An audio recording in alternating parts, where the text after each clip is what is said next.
On passe à notre deuxième rubrique Bonne idée avec Nicolas Morel. Bonsoir. Bonsoir. Vous êtes le fondateur de Plié, une entreprise qui propose notamment des jeux en papier. Comment est-ce que ça vous est venu à l'idée? À la base, je suis artiste indépendant en fait, donc je suis dessinateur, illustrateur. Et en fait, au bout d'un moment, enfin, je faisais pas mal de portraits pour les gens, donc ça marchait bien. Mais au bout d'un moment, j'en ai eu un peu marre d'être tout seul derrière ma feuille de dessin.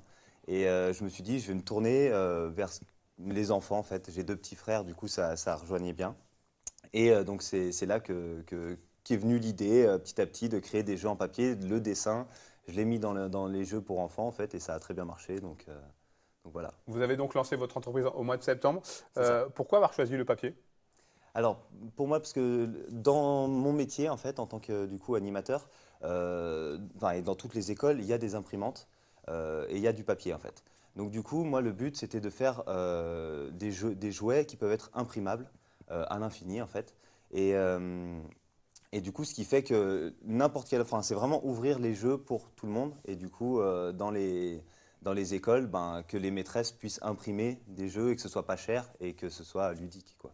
Le fait que les enfants puissent eux-mêmes, vous l'avez dit, imprimer et fabriquer leurs jouets, Mm. ça semble être une très bonne idée forcément.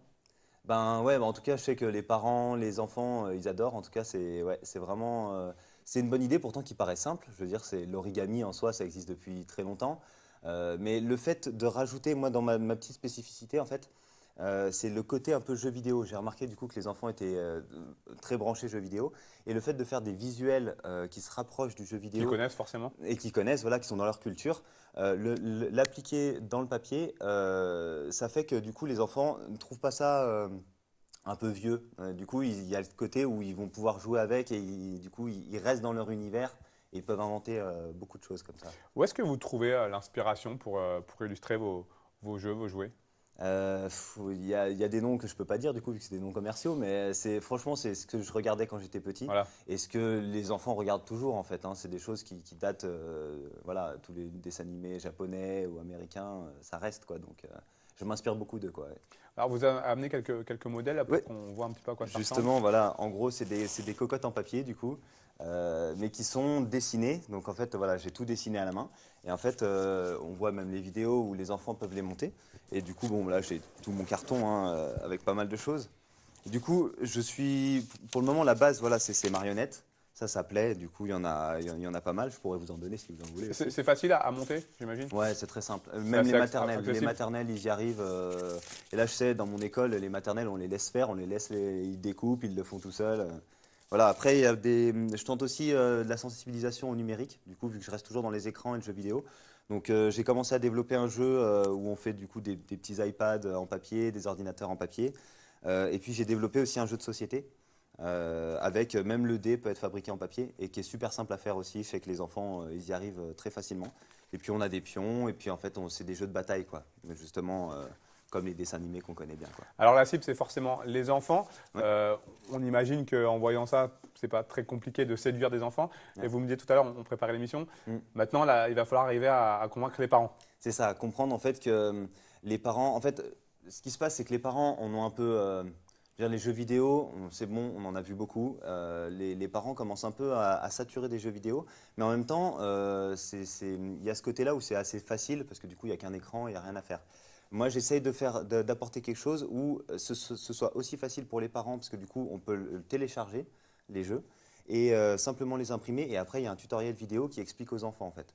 Donc du coup, ce qui fait que Vous avez réussi à, je Oui, vous coupe, allez-y, vous allez-y. avez réussi à garder ce lien justement entre les jeux en papier, donc assez différents, tout ce qui est numérique, Ouais, écran, c'est et ça. mais vous gardez ce côté rapport au numérique à l'écran avec les tutoriels vidéo. Voilà, c'est ce que j'essaye de faire. Après, les tutoriels vidéo, je vais les développer au fur et à mesure.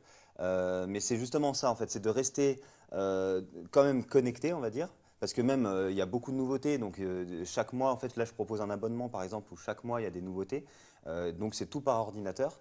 Mais le jeu en tant que tel se produit hors des écrans et du coup en papier, et ce qui permet de développer la motricité fine, quoi. Justement, est-ce qu'il y a un message, est-ce qu'il y a des valeurs que vous souhaitez véhiculer au travers de ce que Bien vous sûr. proposez? Bien sûr, bah, c'est déjà la créativité que j'aimerais développer chez l'enfant, en fait. Les marionnettes comme ça lui permet d'avoir un exemple, en fait, de ce qui est faisable. Je suis en train de développer des jeux où il va carrément créer sa marionnette avec les objets, tout ça. J'aimerais aussi leur apprendre, comme moi, en fait, moi, par rapport à des valeurs, si je peux en parler vite fait, moi, mes parents m'ont interdit les jeux vidéo quand j'étais petit. Et du coup, c'est ce qui a fait que j'ai créé mes premières marionnettes, c'était pour mes petits frères, en fait. D'accord. Et j'ai Donc fait c'est mes parti de jeux, là en fait. tout part de là, ouais, c'est ça. J'ai fait mes jeux Ils ont vidéo. bien fait du coup. Bah ouais, c'est ça. Du coup, je remercie mes parents. Et du coup, c'est ce qui a fait que j'ai développé ma créativité et qu'aujourd'hui, je peux vivre de mes dessins alors que ça paraissait illusoire, quoi. C'est quelque chose qui est un peu utopique. Et aujourd'hui, ben, j'ai cette finesse dans le trait de mes dessins qui fait que je peux en vivre et je peux vivre la vie que je désire. Donc, en fait, à travers ça, c'est ça que j'aimerais initier chez les enfants, se dire que s'ils développent leur créativité, et du coup, je fais un peu la guerre aux jeux vidéo parce que du coup, les jeux vidéo les rentrent dans un monde, les enferment dans un monde qui est déjà créé pour eux. Alors que là, moi, ce que j'essaie de faire, c'est qu'il y a un monde qui est déjà créé pour eux, mais en même temps, ça va leur servir de modèle pour créer leur propre jeu après, quoi. Alors, on le disait en début d'interview, vous avez lancé l'entreprise au mois de septembre. Mm. Quel bilan vous pouvez tirer au bout de quelques mois là? Alors, en tout cas, ce que je vois, c'est que du coup, le fait que je sois là et qu'on m'interviewe, j'ai eu plusieurs autres interviews, donc je vois que ça interpelle. J'ai eu pas mal de parents aussi, et du coup, j'ai eu des commandes. À savoir que là, du coup, je suis en train de finaliser le site internet, parce que je suis aussi tout seul à faire le site internet, vu que je code aussi de mon côté. Donc là, le site internet est finalisé. Maintenant, je vais commencer vraiment à démarcher les écoles et démarcher même peut-être d'autres centres commerciaux, parce que du coup, là, la vidéo qu'on voit, du coup, c'est une publicité pour un centre commercial. Voilà, je sais que ça marchait bien aussi, faire les petits ateliers où je garde les enfants pendant qu'ils vont faire les courses, les parents. Ça, c'est intéressant. Mais voilà, je vais développer beaucoup les ateliers dans les écoles, venir en présence, et ensuite, je laisse du coup le fichier numérique aux enseignants ou aux animateurs sur place pour qu'ils puissent continuer, en fait, perdurer l'activité toute l'année, quoi. Aujourd'hui, comment est-ce qu'on peut se procurer des jeux? Alors, il faut aller, Plier. du coup, pour le moment, c'est tout sur Internet, donc c'est sur pliay.fr, donc pliay.fr. Et de là, vous pouvez soit les commander à l'unité, donc en fait, le fichier de cette cocotte qui peut être imprimé, du coup, des milliers de fois, c'est un petit prix, du coup, c'est aux alentours de 1 euro, c'est 99 centimes. Et après, il y a un abonnement par mois, où là, vous avez accès à tous les jeux et toutes les nouveautés qui vont venir. Donc là, je vais aussi produire toutes les nouveautés qui vont arriver. Vous pourrez les avoir et les imprimer au fur et à mesure, quoi. Ça vous prend du temps, j'imagine? Oui, ça prend du temps, mais quand on est passionné, du coup, enfin voilà, quand on s'amuse. Et puis le fait de voir le retour avec les enfants, moi c'est ça qui m'intéresse, c'est quand je suis pas tout seul derrière ma feuille de dessin. Je vais vers les enfants et ils sont juste refaits de voir de la nouveauté. Donc moi, voilà, ça me pousse encore plus, quoi. Merci beaucoup, Nicolas Morel. Bah, Bravo en merci à tout cas. vous. Merci. À bientôt. À bientôt. Bonne Merci. continuation. Je récupère Allez, ça. on va tranquillement basculer vers le week-end avec Camille Copin.